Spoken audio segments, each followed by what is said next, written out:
pertanyaan nih dari Mbak Intan. Bagaimana langkah mengembangkan agility pada pegawai yang existing apabila mereka terlihat kurang menunjukkan? Nah, ini dia. Ini memang masalah di mana-mana nih, Pak Heri.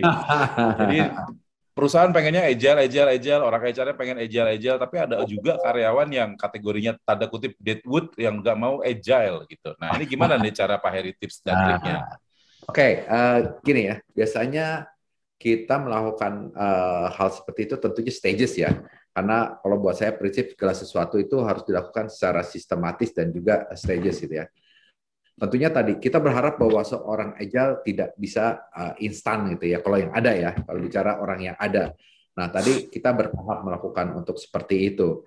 Kalau kita melakukan beberapa contoh ya, beberapa contoh artinya beberapa ini contoh ini proses learning ya sendiri ya. Kita menyalakan bahwa sekarang ini kita melakukan P2P gitu ya untuk perusahaan ya, untuk semua orang yang ada di company, baik di dalam fungsi di masing-masing fungsi ataupun di masing-masing direktorat atau masing-masing unit. Tujuannya adalah bisa cross sharing. Tadi cross sharing adalah salah satu cara untuk bisa men-share apa yang dimiliki kekuatan seseorang dan bisa didapatkan orang lain. Dengan juga dia mendapatkan seperti artinya dia juga harus menunjukkan ya, artinya dia juga harus menyiapkan bahwa dia harus bisa memiliki sesuatu yang untuk disampaikan ke orang lain. Dan proses cross sharing itu juga yang menurut saya saat ini itu atau model P2P learning tadi itu adalah salah satu yang cukup efektif ya untuk merubah kondisi orang bisa keep up dengan perubahan itu sendiri. Nah, kalau bicara orang yang susah berubah tadi possible gitu ya, possible.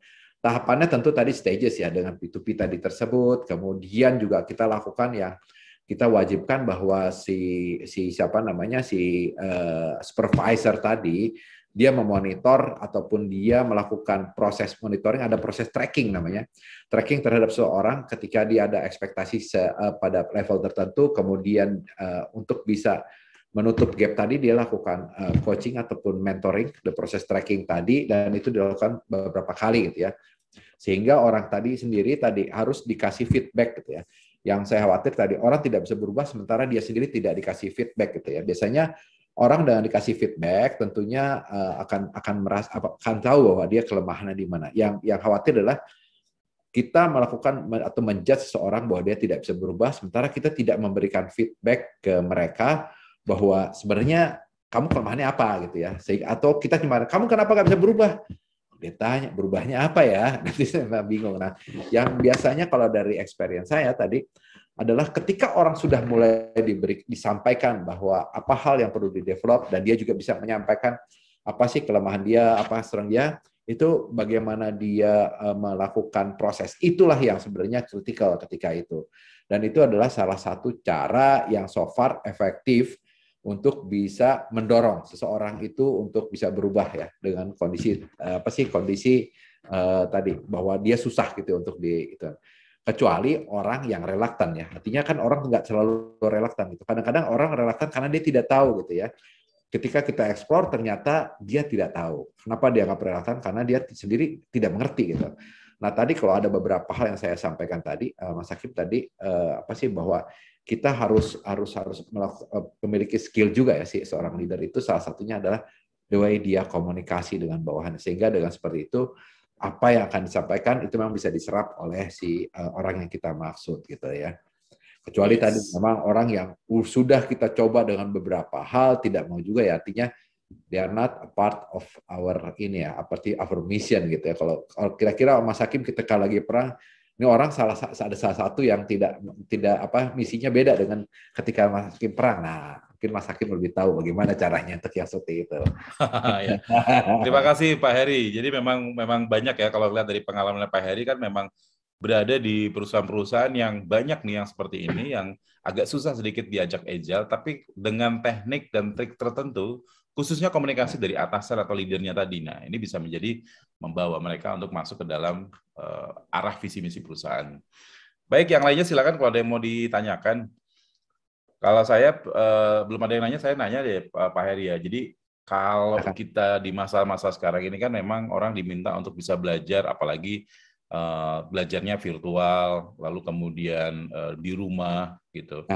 Nah, terus melihat daripada cost atau biayanya.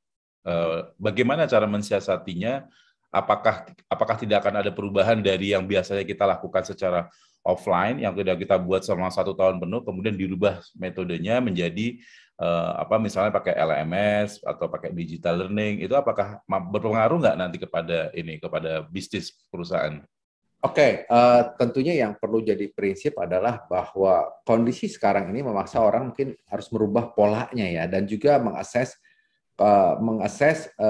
posisi-posisi ataupun karakteristik ataupun kita lihat kita classifying, artinya di perusahaan itu mana memang unit-unit yang memang harus ada di kantor ya, artinya dari karakteristik dari si pekerjaannya mengharuskan bahwa dia harus ada di kantor baru dia bisa melakukan sesuatu aktivitas gitu. Ada juga yang memang hanya bisa pun temporary gitu ya, dia ada di kantor gitu ya.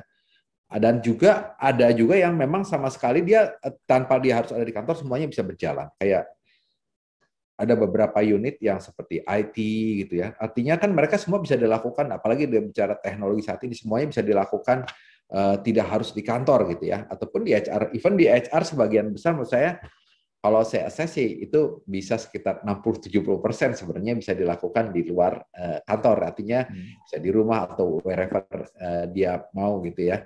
Nah, terus kemudian kalau bicara bagaimana polanya ya, sekarang ini semua bisa dilakukan secara online gitu ya.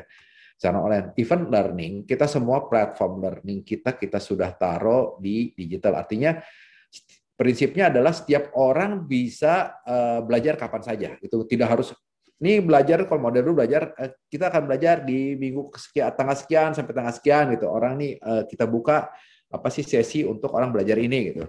Sekarang polanya approach-nya beda gitu ya. Sekarang setiap orang bisa belajar kapan saja karena materinya sudah ada di platform dan dia tinggal masuk, dia tinggal belajar. Dan materi untuk belajar sendiri kan tidak hanya dia baca, tapi ada videonya supaya orang comfortable dengan polanya ya. Kemudian ada proses tesnya, ada kuisnya gitu ya.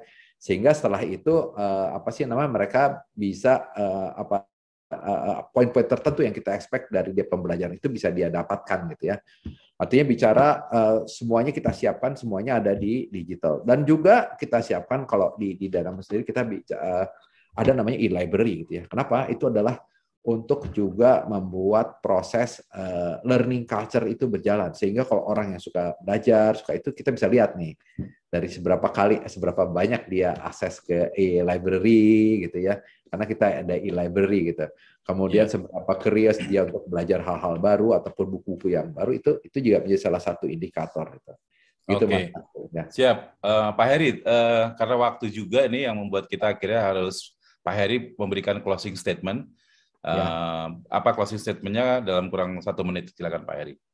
Oke, gini, mungkin ini saya sampaikan aja secara sepintas aja ya mengenai bagaimana sih learning agility itu dan bagaimana kenapa perusahaan itu saat ini membutuhkan learning agility.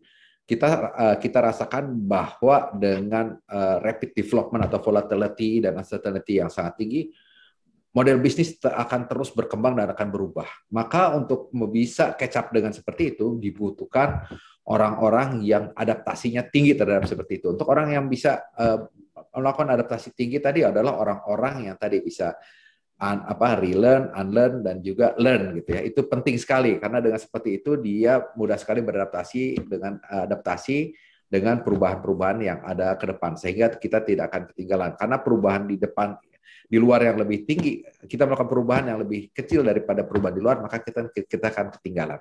Mungkin itu saja gambaran yang saya berikan mengenai bagaimana pentingnya strategi untuk merekrut orang-orang yang memiliki higher learning skill. Yes.